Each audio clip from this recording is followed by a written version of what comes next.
Hello everyone and welcome back to the Computomics podcast.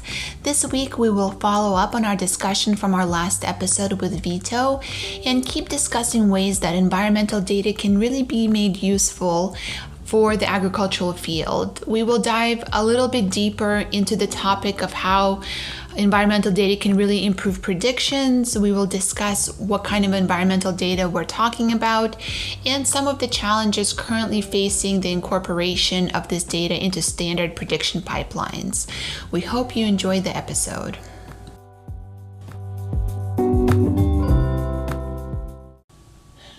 I have with me our xSeedScore expert, Scientist Björn, to talk about some of the ways we make this possible.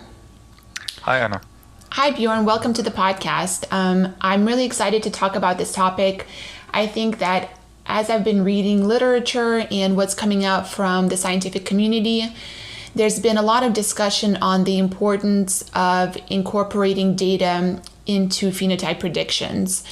Can you sort of give us an introduction to what all this talk is about? What's the difficulty in predicting traits like yield and why environment is such a big topic of discussion? So for complex traits, we have the genetic component that denotes how suited a plant in general is for the performance, and the environment component that determines the essentially the impact of the environment.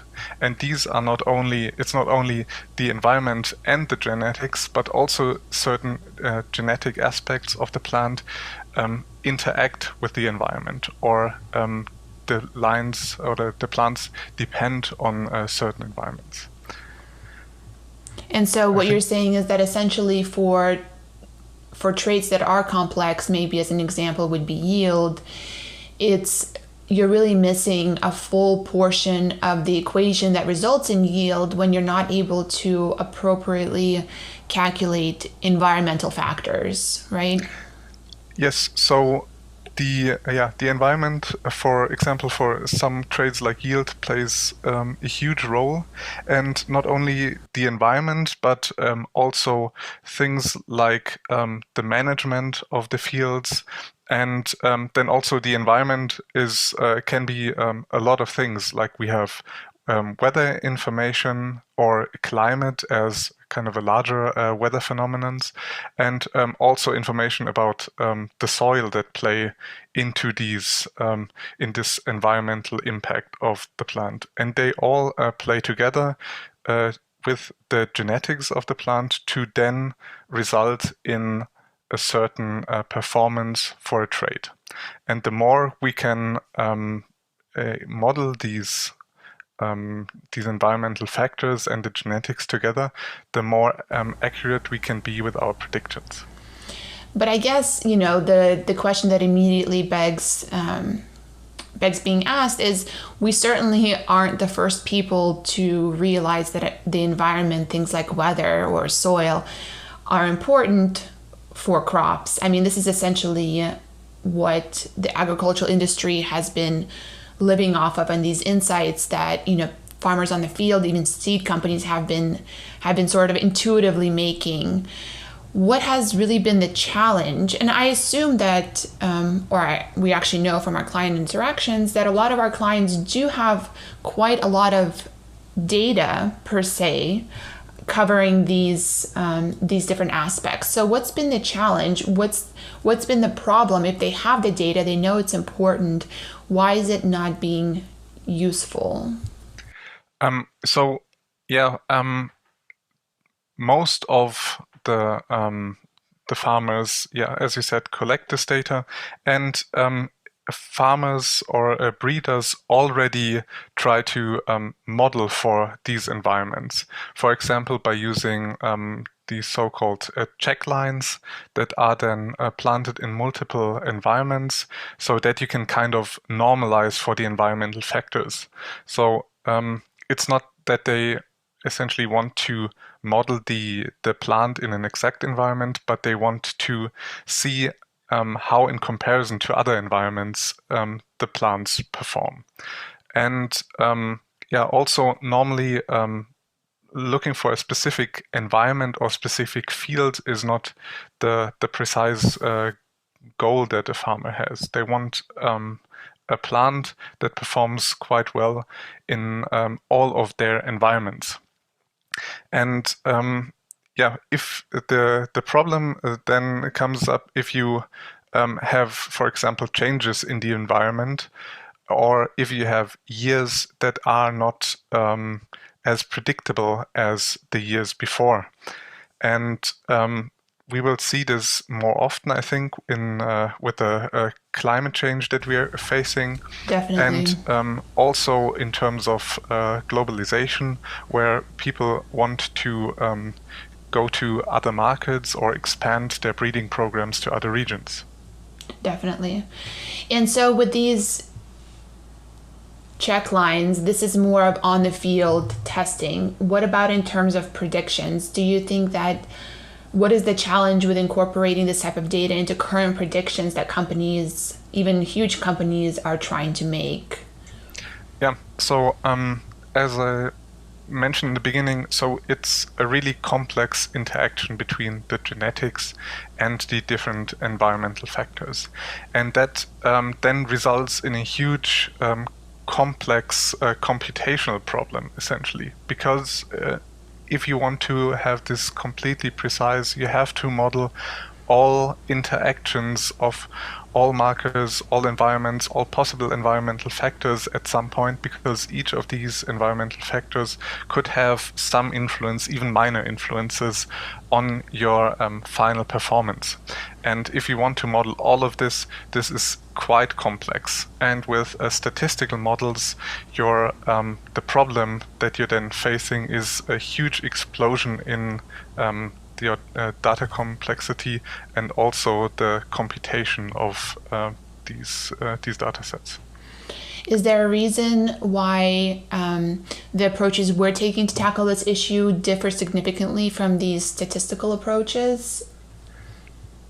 Yeah, so our approach is using machine learning, because what we are seeing there with the environmental data and the genetic data is that this is it's a huge it's a quite complex problem, and these interactions can be modeled quite well with machine learning.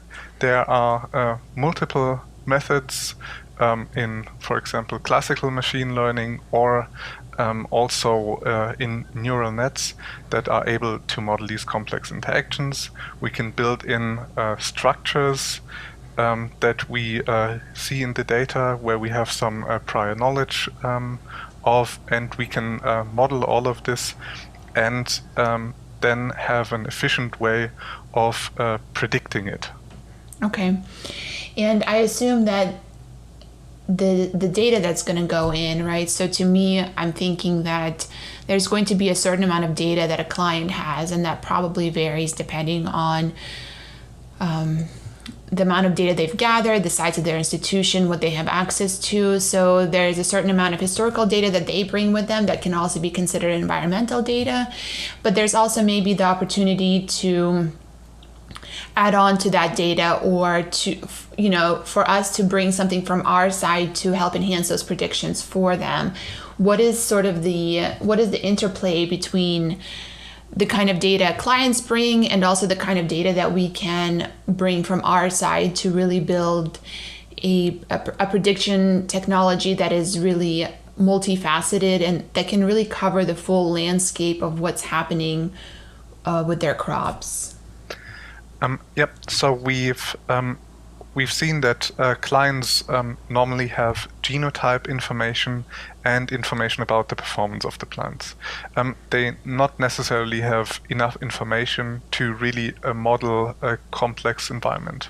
And we're currently working on on different databases, or the access to different public databases, so that we can then extract this information about soil or weather for the clients, and then add this to our models, and then make predictions for our clients. And I think that that's really interesting and exciting to me, something that I've been able to be a part of as well. And it's really great to see that our ability to handle and access these large data sets can really seamlessly integrate into a client's desire, for example, to model performance in different climates or in different locations, or in different environments, right? So I guess I'll say from my perspective, and then you can add on your own perspective. So for me, the case studies that I've seen is, for example, the desire to grow a crop in a yet untested location where there's a potential market, right? So which of a client's crops or specific varieties or specific crosses need to be combined in order to make that successful in a different location. And the other way around would be that if you want to continue growing or selling in your current location, you need to model for the potential environmental changes coming and also prepare yourself that perhaps in the future or even now, you are better off growing different varieties of the same or different crop. What have you seen from sort of your perspective that we would consider the end goals of these predictions? What do you imagine? How do you imagine them being used in another five years, for example? One additional problem that breeders are facing is that they are normally breeding for a certain market. So, and all the testing locations also reflect their current market. And this means if they want to expand their market, or if any environmental conditions change in their current sites, they have to do testing again. And with machine learning, the beauty of this is, as soon as we created a model, we can kind of ask this model some questions or put in different environmental conditions and see how the lines are performing under these conditions. And that means we can simulate for these different climates changes in climate or changes in between different regions. And we can then use the client's data, the genotype data that they have, and test these in the locations by using the environmental data from these new locations, and then make recommendations which lines should be grown there.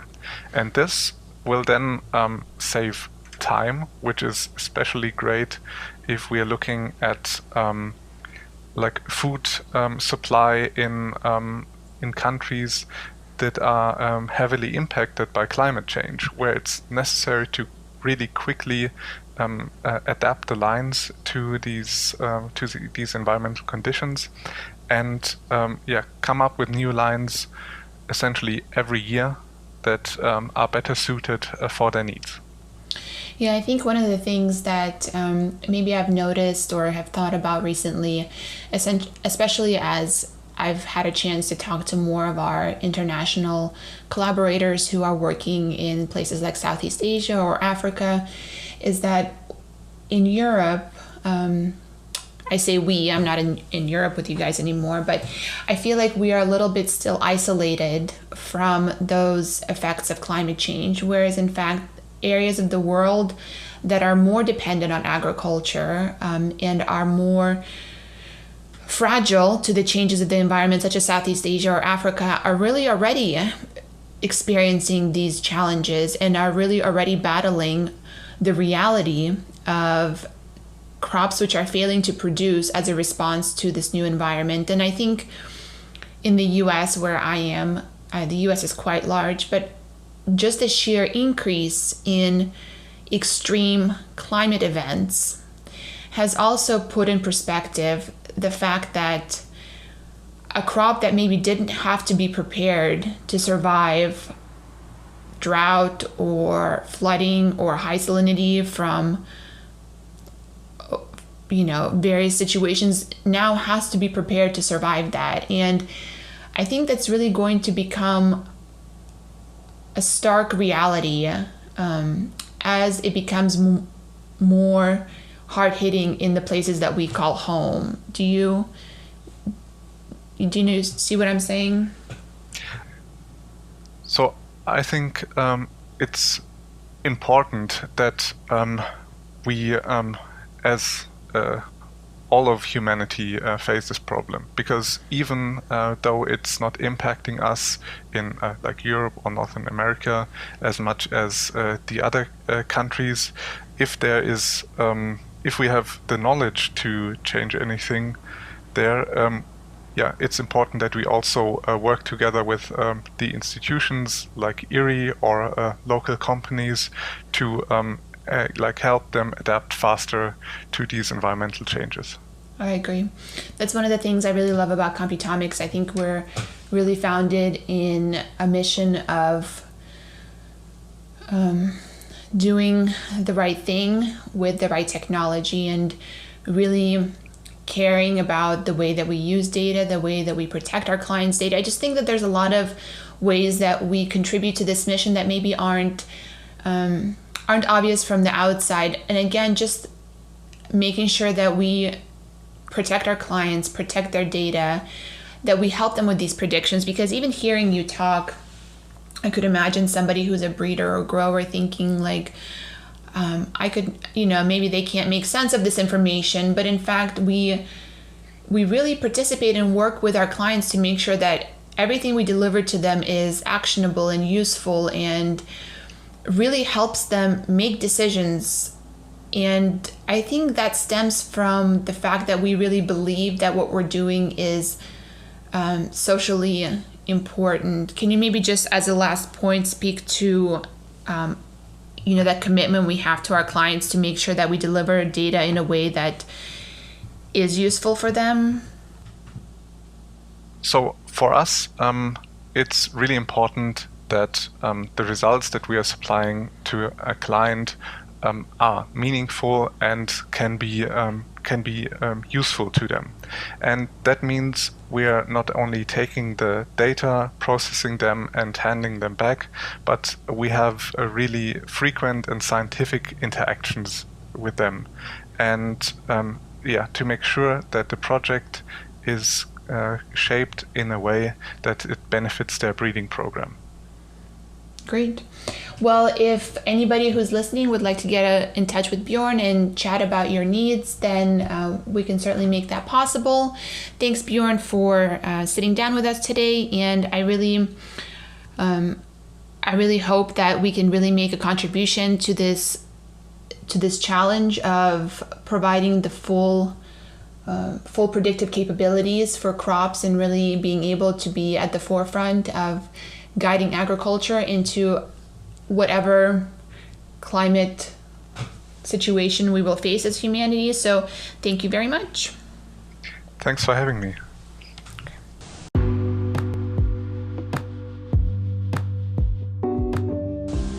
Thank you everyone for joining me on this episode with Bjorn. I think that adding environmental data to predictions is an incredibly important topic to be discussed and shared in the community. I think it's important for both large and small institutions, data providers, clients, analysis providers to really come together to tackle this issue and to really work together to increase the ability of agriculture to use this type of data for really meaningful insights. So if you would like to get in touch with us, please email info@computomics.com, and we hope to hear from you. See you next time.